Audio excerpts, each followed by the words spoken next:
Muchas gracias a todos los presentes por venir a esta nueva charla en la cual nos va a ilustrar don Javier Gutiérrez Fernández Cuervo, quien es secretario del Círculo Leandro de Castilla de Arequipa, en el Perú.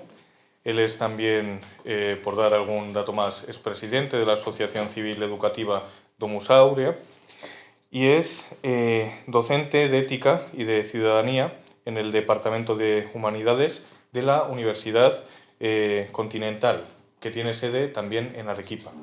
Y sin más, no sé si quieres añadir alguna cosa sobre la presentación.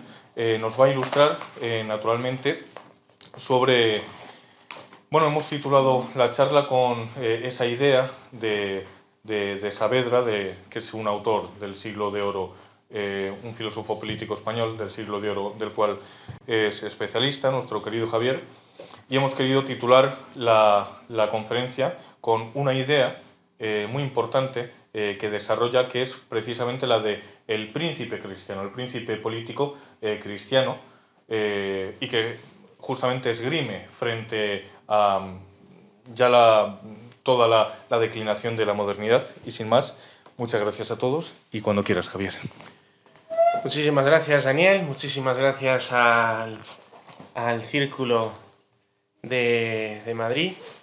Muchísimas gracias a don Miguel, que se encuentra presente y que es un honor, pues creo que los roles deberían ser los opuestos, pero me siento muy honrado de estar aquí en el Círculo de Madrid, me siento muy honrado de poder dar esta pequeña charla de algunos apuntes en base a un tema que es cierto que me fascina, que es muy interesante, que es muy nuestro y que desgraciadamente se trata de una figura muy olvidada y muy perdida, o rescatada solo en los ámbitos más superficiales de su personalidad, que es la de don Diego de Saavedra Fajardo.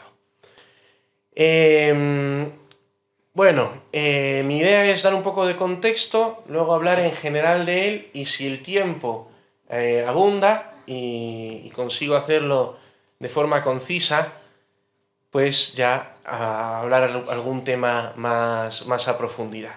Pero si no, lo he preparado de forma casi que cíclica, cubriéndolo de más superficial a más específico, de forma que en el momento en que se necesite cortar, se puede cortar sin problema. Bien. Bueno,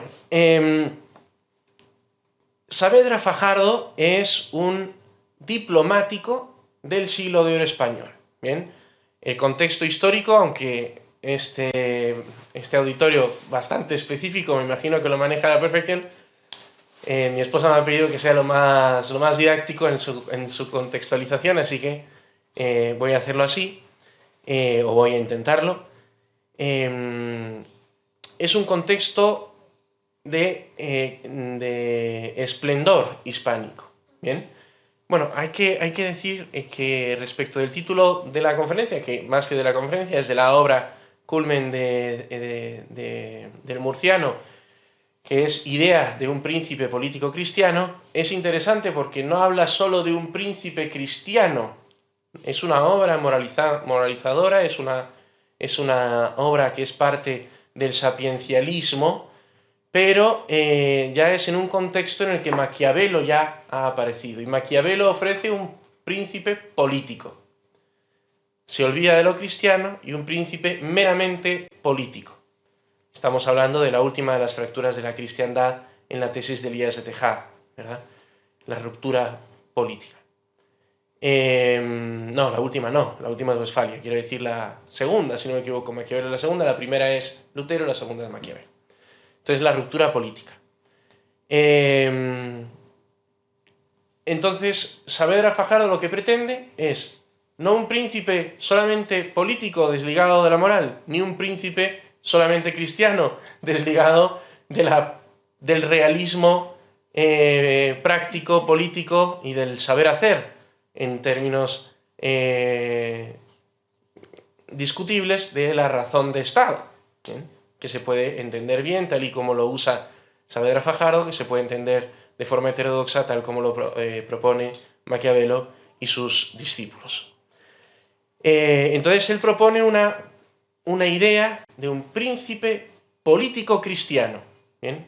Uniendo esos dos elementos de prudencia y moral católica tradicional y de praxis y de eficacia, digamos, concreta política. Bien, entonces Maquiavelo es importante para contextualizar porque esta obra es antimaquiavélica. Estamos en un contexto político en el que, bueno, Maquiavelo es contemporáneo con el emperador Carlos I y V de Alemania.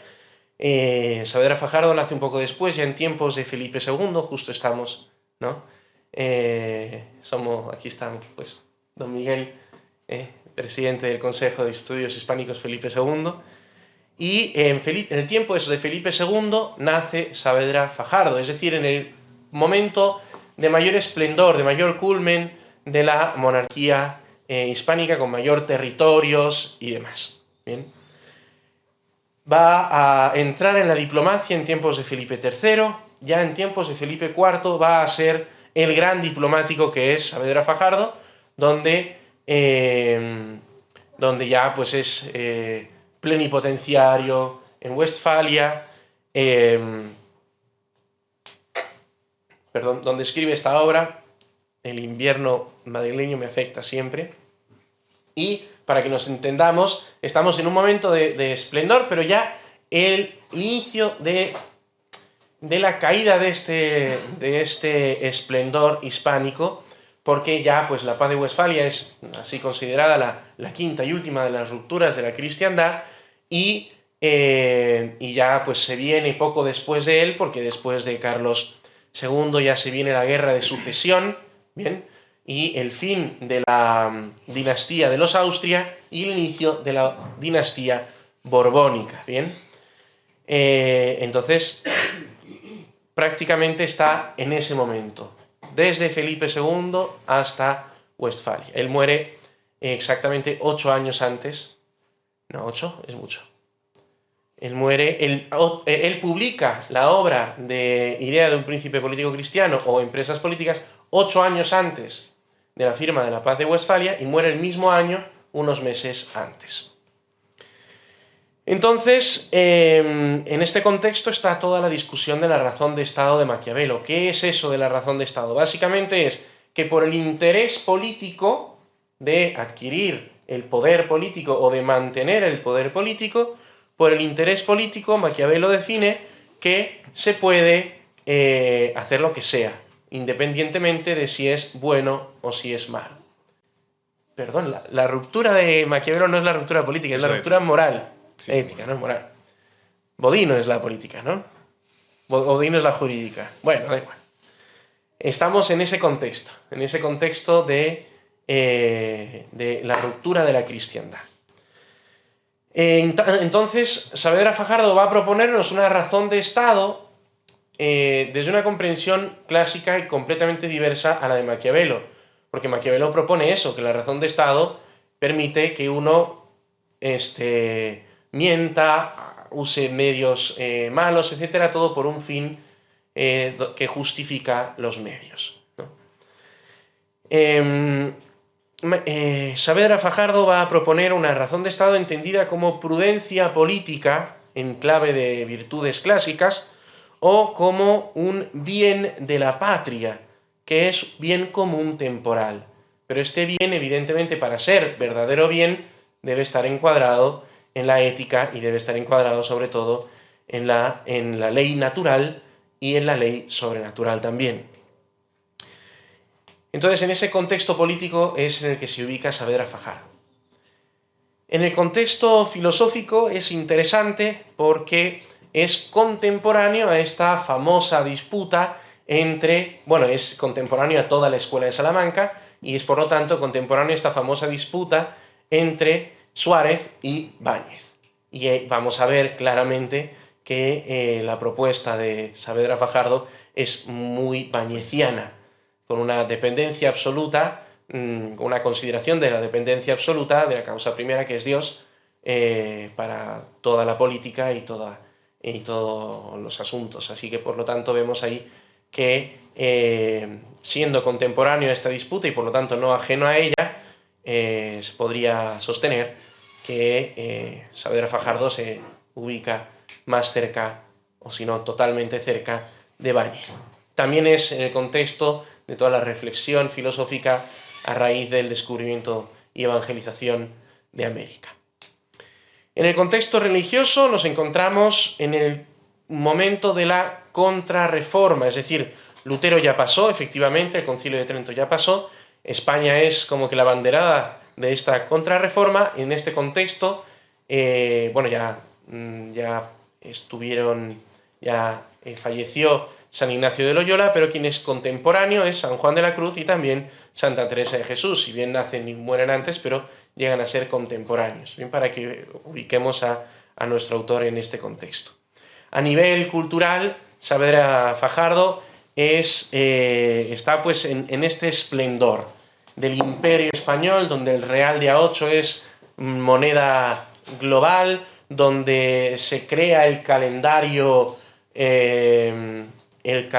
gregoriano, donde el arte crece una barbaridad. A nivel artístico, pues es lo que se llama propiamente el siglo de oro, que cubre precisamente los siglos XVI y XVII, y Saavedra Fajardo nace en el 1584, es decir, entre mediados y finales del siglo XVI, y muere en 1648, es decir, a mediados del siglo XVII. Está en pleno siglo de oro, y pues ahí pues es evidentemente contemporáneo de todos los grandes: Cervantes, Quevedo, Lope de Vega, Tirso de Molina, Velázquez y todos los que no daría tiempo a mencionar.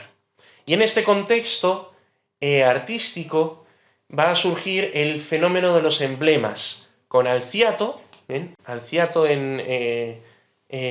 va a desarrollar la emblemática, que consiste en es una literatura sapiencial, pero de carácter alegórico, bien, porque va a usar figuras de mucho simbolismo y demás, con una didáctica moral. Es muy compleja la emblemática, y eso va a encantar al barroco español.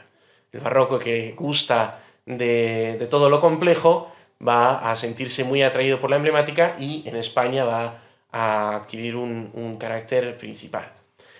Entonces, la emblemática, para que nos entendamos, quizá si tenemos el libro de Diego, en la emblemática un emblema tiene tres elementos: el mote o lema, que es la frase, ¿no?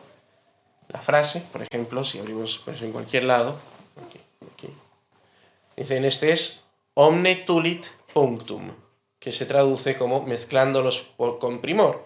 Las abejas procedentes, como indica Saavedra, del escudo de los Barberini, simbolizan la mezcla clásica de lo dulce y lo útil. Bueno, entonces tiene un lema, tiene un mote o lema, una frase que a veces está en algunos autores siempre en latín, en otros siempre en español, o en otros van variando. Tiene un mote, ese mote es importante. Y luego tiene un emblema o una imagen. Entonces juega mucho con lo artístico, porque el mote a veces rima, o es de un autor clásico, griego, romano, etc. El emblema o la imagen es muy rica. Vemos que siempre va a tener decorados barrocos. Además, los de esta obra de Saavedra Fajardo es que son muy, muy bonitos. Y luego tiene el epigrama o desarrollo. Bueno, pues básicamente el epigrama o desarrollo puede cambiar. En algunos casos es más de corte ensayista y prosódico, en otros casos ya es en verso, y va a variar dependiendo del estilo de cada autor. Pero lo central del emblema es que tenga el mote y la imagen, ¿bien? El lema y la pictura.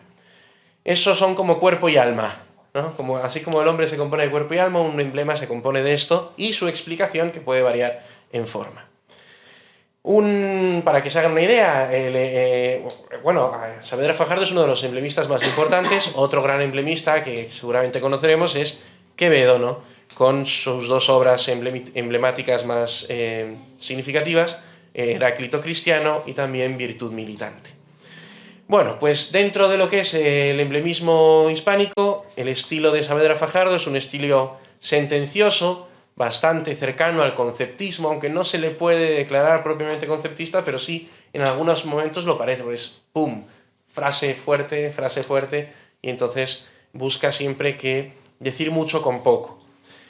Evidentemente, como buen hispánico de este contexto, ya lo hemos mencionado con la disputa entre Báñez y Suárez, es tomista y bañeciano.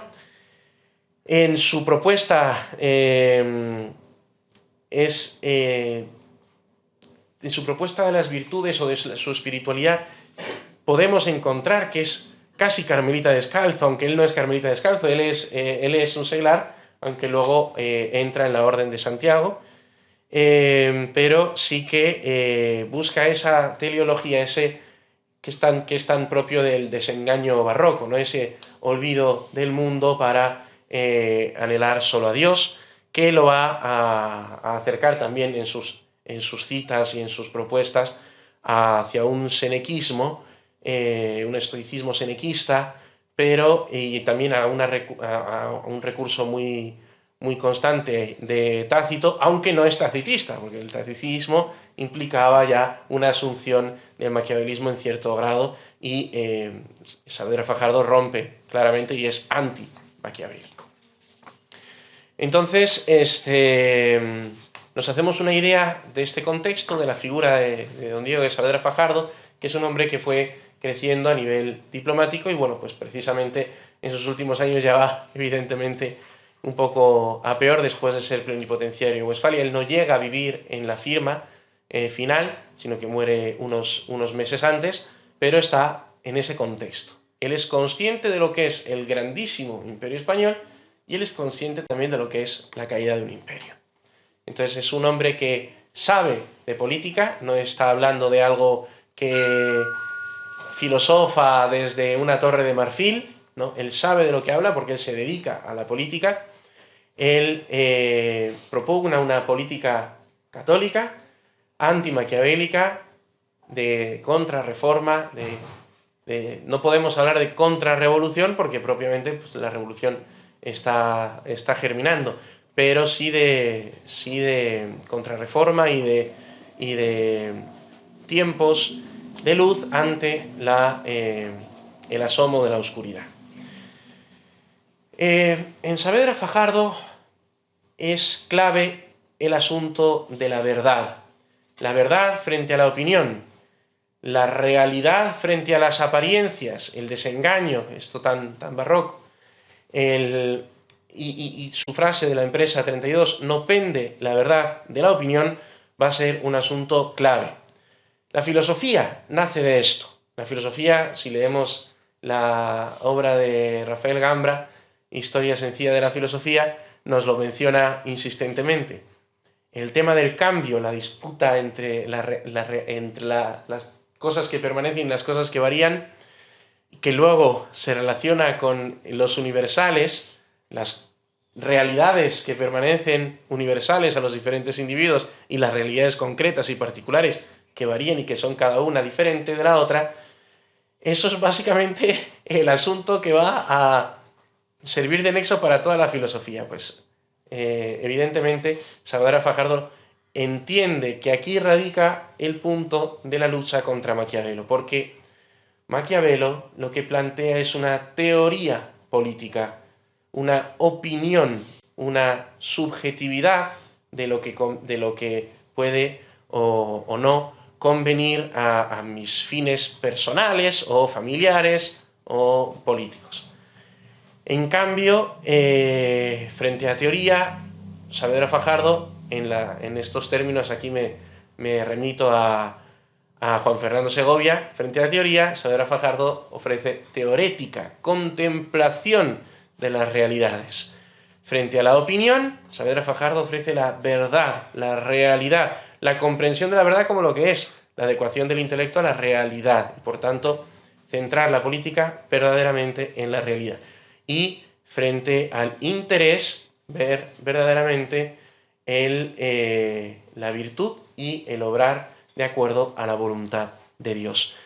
porque al final dice Saavedra Fajardo que todo cambia, todas las opiniones fluctúan, la única verdad, lo único que permanece es la verdad. Y centrarse en la verdad hará que incluso donde la opinión sea contraria, vaya a mudar la opinión contraria en favor de los buenos resultados. Este es un punto también clave en Saavedra Fajardo, que es el providencialismo. Lo resaltaré también un poco más adelante, pero tiene una cita buenísima que quisiera adelantarme. No permite la providencia divina que se logren las artes de los tiranos. La virtud tiene fuerza para atraer a Dios a nuestros intentos, no la malicia. En la lógica de Saavedra Fajardo, conjugando muy ortodoxamente la gracia y el mérito, en la lógica de Saavedra Fajardo, el príncipe virtuoso va a obtener el favor de Dios. Dice en la Empresa 35, esta es una cita larga: si se encogiera la virtud en los trabajos, no mereciera las victorias, las ovaciones y triunfos, mientras padece vence, que es algo también muy barroco. De donde se infiere cuán impío es el error, como refutamos en otra parte, que es el error maquiavélico, de los que aconsejan al príncipe que desista de la entereza de las virtudes y se acomode a los vicios cuando la necesidad lo pidiere, debiendo entonces estar más constante en ellas y con mayor esperanza del buen suceso, como le sucedía al emperador don Fernando el II. Y esto es una cosa muy bonita, porque Saavedra Fajardo siempre va a recurrir a hechos y a monarquías y a monarcas concretos, tanto para los vicios como para las virtudes, demostrando que lo suyo no es una utopía, sino una propuesta históricamente concreta y realizada y manifiesta y, por lo tanto, repetible. Como le sucedía al emperador don Fernando el II, que en sus mayores peligros decía que estaba resuelto a perder antes el imperio y a salir de él mendigando con su familia, que hacer acción alguna injusta para mantenerse en su grandeza. Para palo al fin justifican los medios. Dignas palabras de tan santo príncipe, cuya bondad y fe, cuya bondad y fe obligó a Dios a tomar el cetro y hacer en la tierra las veces de emperador, dándoles milagrosas victorias. La bondad y fe de un rey piadoso, virtuoso, que antepone a Dios a sus propios intereses, la virtud y la religión, obliga a Dios a tomar el cetro y a dar la victoria. Y evidentemente, pues esto es un providencialismo precioso, un providencialismo hermoso, que además no se va al extremo opuesto, porque uno podría caer, por evitar el pelagianismo que implica Maquiavelo, uno podría caer en el quietismo, ¿no? En Dios hace todo, entonces, por lo tanto, ¿no?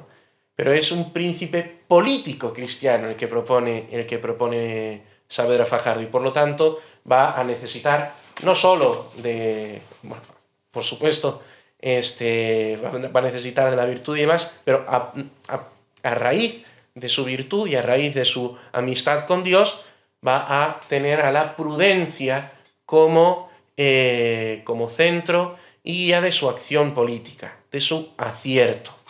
Dice: la constancia prudente oye y no hace caso de los juicios y pareceres de la multitud, considerando que después, con el acierto, redunda de mayor gloria la murmuración y queda desmentida por sí misma. Es decir, el acierto prudente, la prudencia que va a dirigir al acierto político, va a hacer que las opiniones fluctuantes de las diversas subjetividades acaben reconociendo ese mismo acierto y acaben desmintiendo esas murmuraciones. Esto es importante, el asunto del acierto en Saavedra Fajardo, porque es lo que va a ser un poco la tesis que defenderá en contra de la razón de Estado maquiavélica. El acierto es clave, el acierto es lo que se busca, pero el acierto es entendida como la valoración correcta de la importancia de algo. Es decir, la realidad es lo que prima. La valoración correcta de la importancia de algo es un acto rectamente ordenado al fin último, es un medio ordenador, no es un medio indiferente moralmente que se justifica por el fin, sino que el acierto, y aquí tengo un apunte más preciso sobre el acierto, aquí lo tengo. El acierto se relaciona con, es propio de la voluntad, del ejercicio, de la acción, pero se relaciona profundamente con la inteligencia. Así como la verdad no es, la opinión no es cualquier cosa, sino que la verdad es la adecuación del intelecto a la realidad, y el intelecto abstrae ideas, esencias y universales, ¿bien? Del mismo modo que la razón expone, enseña, explica y saca conclusiones, y entender, por lo tanto, es obtener la verdad, ¿bien? Es aprehender las cosas, la inteligencia es leer dentro de las cosas, ¿bien? En este encuadre de realismo filosófico. Entonces, de la misma forma, la voluntad apela y exhorta al acierto. Y el acierto que es la aplicación de esa verdad obtenida y entendida, aplicada al caso. Por lo tanto, lo que hace Saavedra Fajardo es, en todas estas obras, apelar al acierto, a que se actúe correctamente de acuerdo a la verdad de las cosas. Por eso es una política teorética. Pero que sea teorética no significa que sea, pues eso, tan filosófica que no hace nada, ¿no? Porque al final nos ponemos a filosofar sobre cuál es la esencia de una oveja para decidir si este pastor hace bien o no hace bien en aumentar la velocidad del cambio del pastoreo en su rebaño. Se necesita de la acción, se necesita, y esto es por medio de la prudencia, así como el intelecto conoce la verdad, y a partir de esa aprehensión de la verdad, ¿bien? En esa adecuación de la verdad, entonces yo puedo acertar, llevando la verdad a la acción,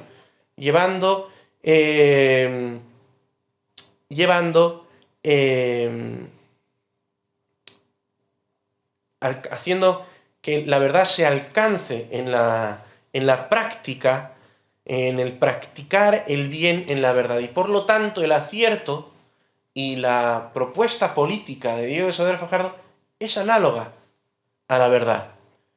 Es análoga a la verdad, porque depende de ella. Y esto es clave e importantísimo, porque si nos damos cuenta desde Maquiavelo, o sea, él está en tiempos de Maquiavelo, o sea, estamos hablando de que estaba el Imperio Español y la catolicidad enormes, claro, para él ya es cierto que ya la cristiandad se está terminando de romper y está naciendo Europa, pero claro, si lo comparamos con nuestros días, esos tiempos eran tiempos de luz, tiempos grandiosos, tiempos de salud en comparación con nuestros tiempos de oscuridad y de todos los vicios exacerbados. Entonces, en este contexto tan suyo, tan propio, ya él nos da un poco el punto clave de nuestros días. O sea, lo que se necesita es el retorno a la verdad. Y la verdad es Dios. Tengo una cita aquí muy bonita que quiero, con la que ya son casi 45, lo cierro por aquí, ¿no?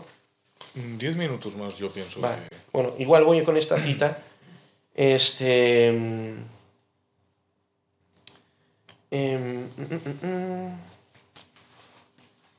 Aquí.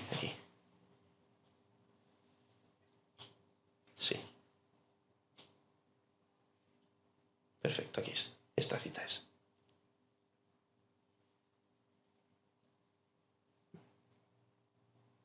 Estaba hablando de se me ha ido la idea. El retorno a la verdad, que es Dios. El retorno a la verdad, que es Dios. Eso es a lo que quiero ir. Aquí está. Gracias. Dice.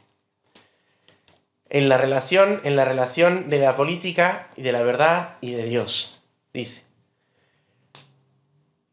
manifestando que el gobernante, como imagen de Dios, que Dios es fundamento último de la verdad, de la existencia y de la realidad, tiene una exigencia altísima de virtud ciudadana, porque el gobernante además es causa ejemplar. Dice: la malicia queda ciega al candor de la verdad y pierde sus presupuestos, no hallando arte que vencer con el arte. Digno triunfo de un príncipe deshacer los engaños con la ingenuidad, la mentira con la verdad. Mentir es acción vil de esclavos e indigna del magnánimo corazón de un príncipe, que más que todos debe procurar parecerse a Dios, que es la misma verdad. Dios es la verdad. El príncipe debe parecerse más que todos a Dios, porque es causa ejemplar de la virtud ciudadana. Él mismo dirá en otra empresa: vanas serán las leyes si el príncipe que las promulga no las confirmare y defendiere con su ejemplo y vida. Empresa 21, la que mencioné antes era la 12. Entonces, Dios es la verdad, el príncipe es imagen de Dios más que ningún otro, y por lo tanto su gobierno ha de estar centrado, fundado y sostenido en la verdad de las cosas, desde la contemplación de la ley natural inscrita en los corazones, por supuesto, parte Saavedra Fajardo de esta comprensión metafísica clave, y del respeto a la religión y de lo que es una política verdaderamente católica. Finalmente, claro, porque hasta ahora he estado mencionando todas las cosas bonitas, hemos de reconocer que Saavedra Fajardo, como buen hombre práctico, no era utópico, ¿eh?